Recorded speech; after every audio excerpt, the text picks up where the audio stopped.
Olá, turma! Hoje nós vamos ver os períodos perioperatórios e as posições cirúrgicas, ou seja, os períodos durante o processo de procedimento cirúrgico e também as posições, né, que esse paciente que está sendo submetido ao procedimento cirúrgico deve estar no momento do ato cirúrgico.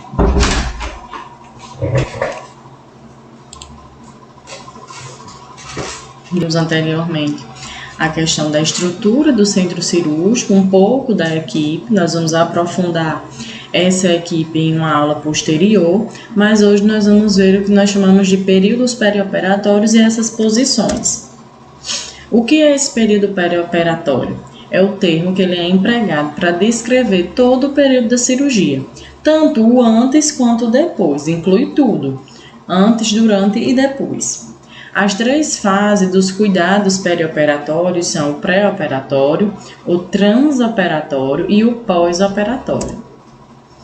E a enfermagem perioperatória ela aborda papéis considerados relevantes para as três fases da experiência cirúrgica, tanto a pré quanto a intra ou trans, que aí ela vai abordar essas duas nomenclaturas, mas no fim quer dizer a mesma coisa, como também o pós-operatório. Então, em todas essas três fases, a enfermagem ela é bastante importante, porque é ela que vai estar diretamente ligada a esse paciente.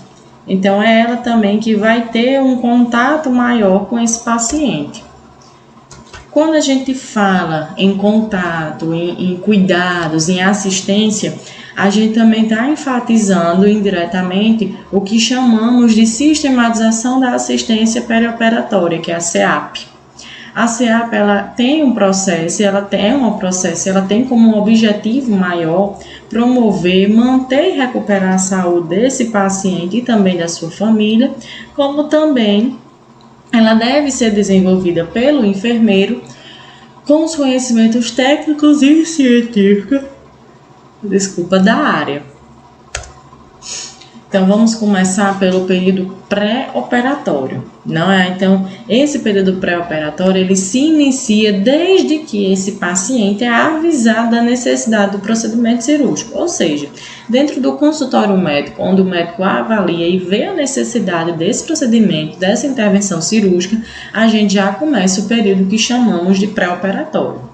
É possível também pré-orientar esse paciente antes da sua internação, que aí pode ser utilizado meios como via telefônica, por exemplo, ou entrevistas, ou uma consulta prévia, para recolher e coletar informações importantes ao procedimento.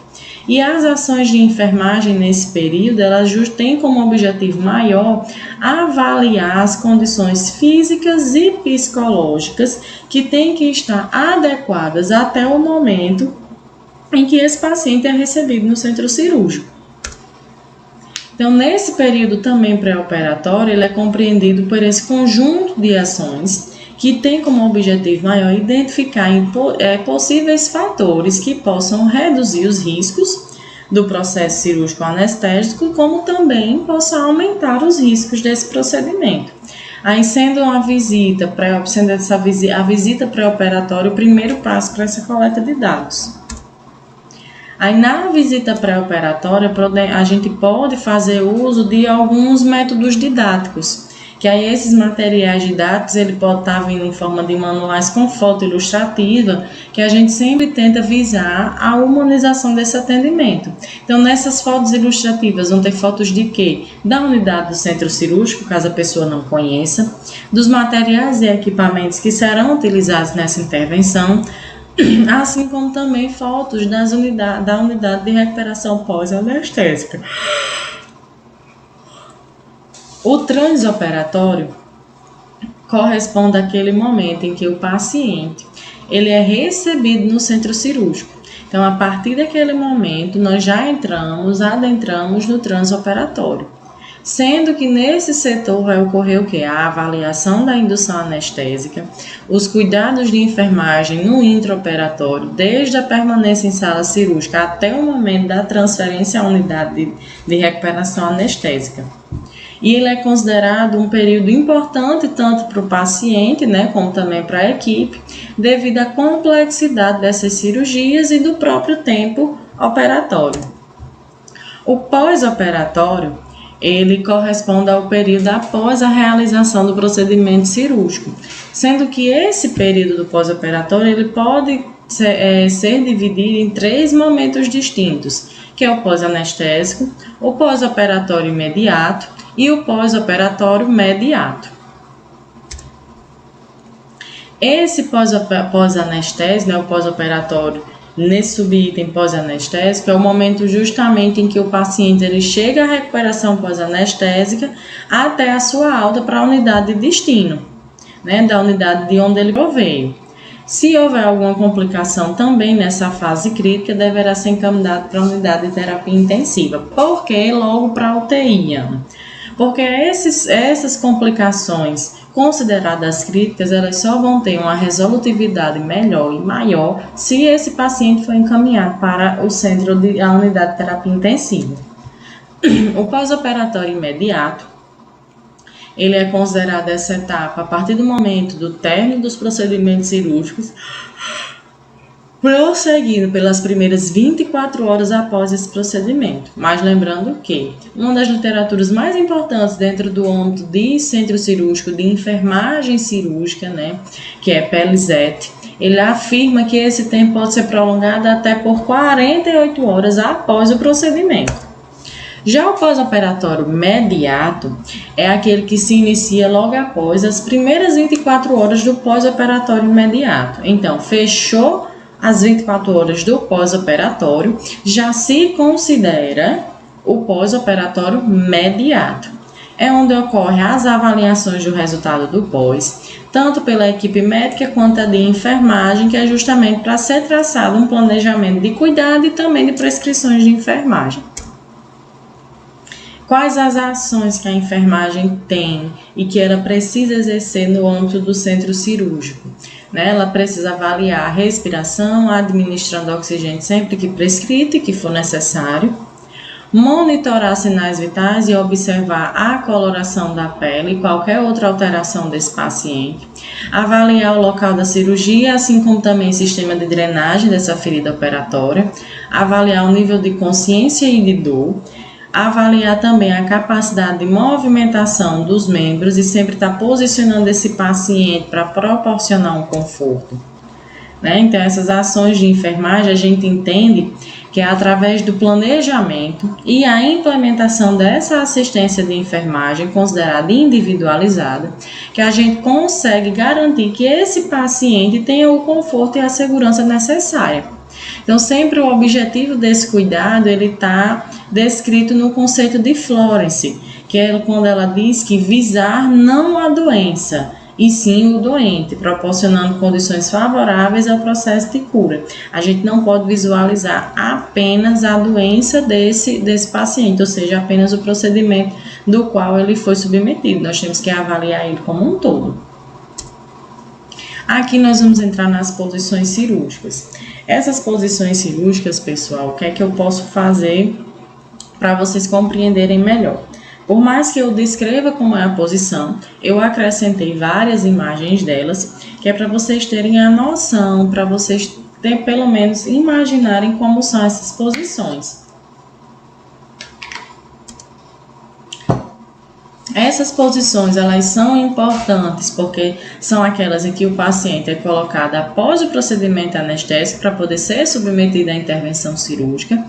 Esse posicionamento no momento do procedimento cirúrgico, ele tem a objetividade de oferecer uma boa exposição do campo cirúrgico e também um fácil acesso a ele.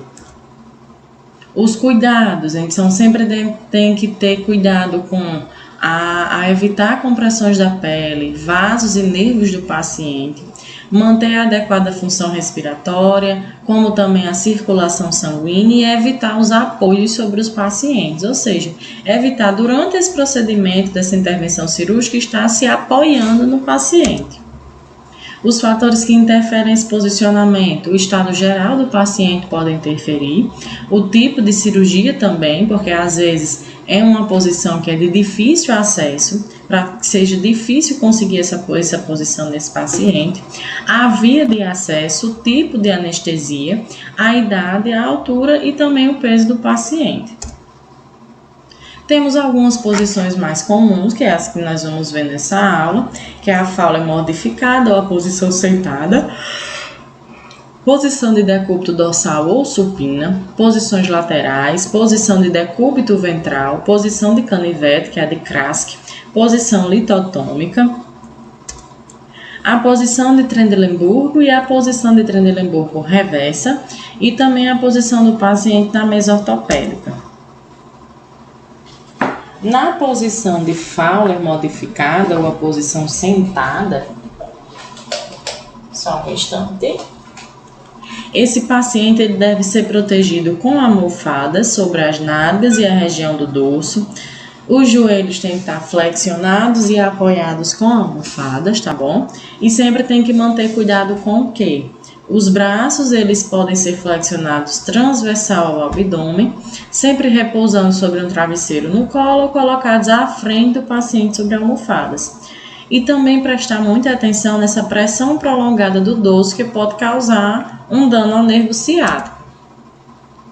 Ela é utilizada nos seguintes tipos de cirurgias, como as neurocirurgias, as plásticas mamárias.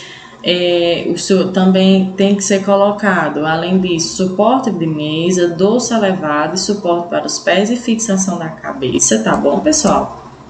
Aqui eu trago a imagem dessa posição sentada, uma imagem desenho à esquerda e uma imagem real à direita.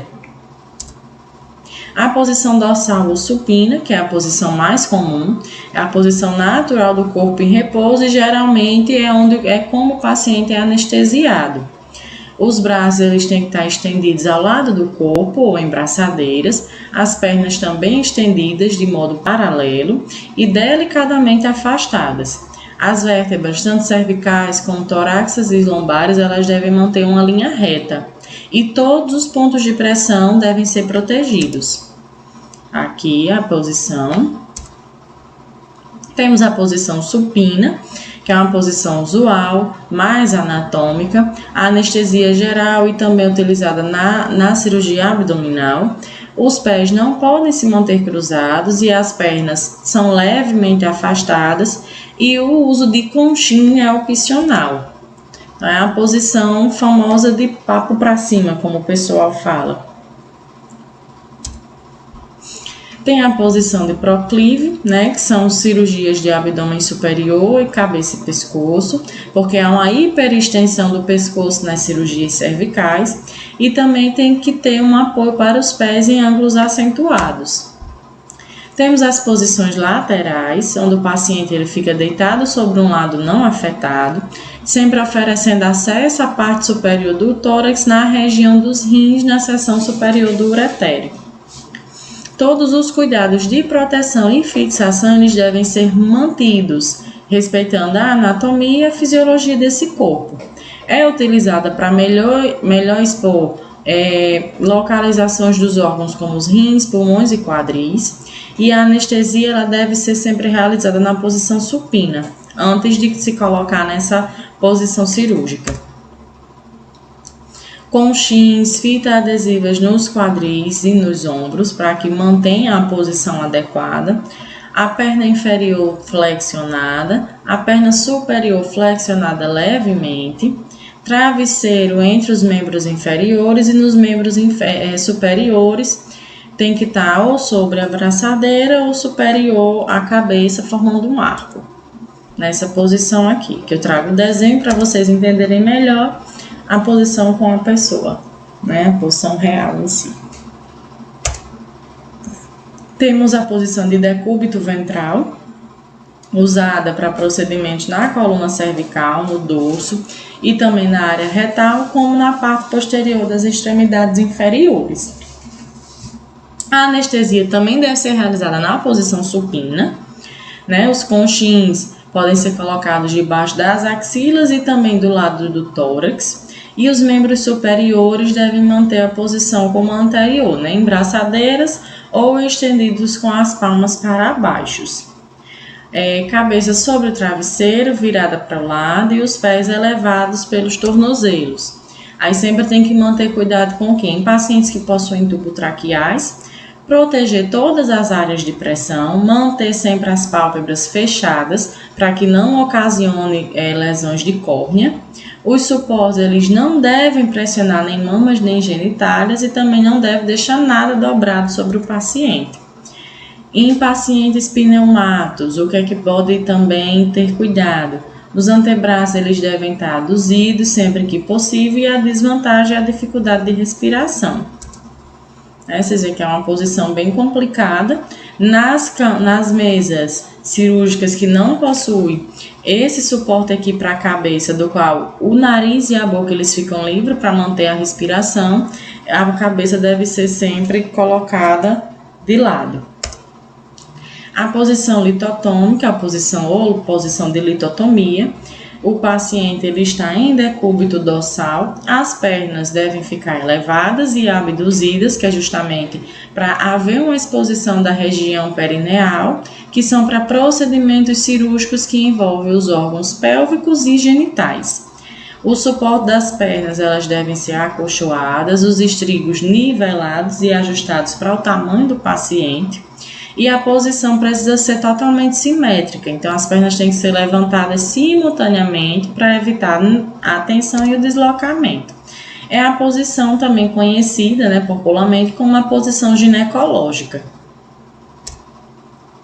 A posição de Krask, ou a posição de canivete, ela é usada para operações proctológicas, ou seja, operações que envolvem a região do ânus.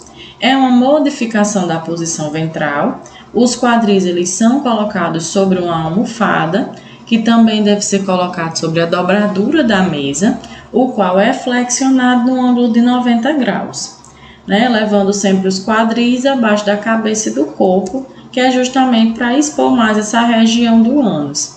Aí deve ser colocado suportes adicionais para evitar a queda desse paciente da mesa, e as nádegas devem ser afastadas com tiras largas de esparadrapos e fixadas firmemente a nível do ânus e apertada em direção ao sentido da mesa. Por quê? Porque nesse tipo de intervenção cirúrgica, o campo cirúrgico, o campo operatório, esse campo que deve ser de fácil acesso, tem uma boa exposição, é a região do ânus. Então, o paciente fica assim. Aqui não mostrou a questão da abertura das nádegas, porque realmente não tem como mostrar em uma pessoa, no momento, para não expor o paciente, e no desenho também não foi desenhado, mas essa questão do esparadrapo vai ficar puxando as duas nádegas, como afastando, para que esse campo operatório seja mais visível. A posição de Trendelenburg é uma variação da posição do decúbito dorsal, onde a parte superior do dorso ela é abaixada e os pés são elevados. Ela oferece uma melhor visualização dos órgãos pélvicos durante uma abertura ou cirurgia de laparoscopia, na parte do abdômen inferior, e ela também pode ser utilizada para melhorar a circulação do córtex cerebral.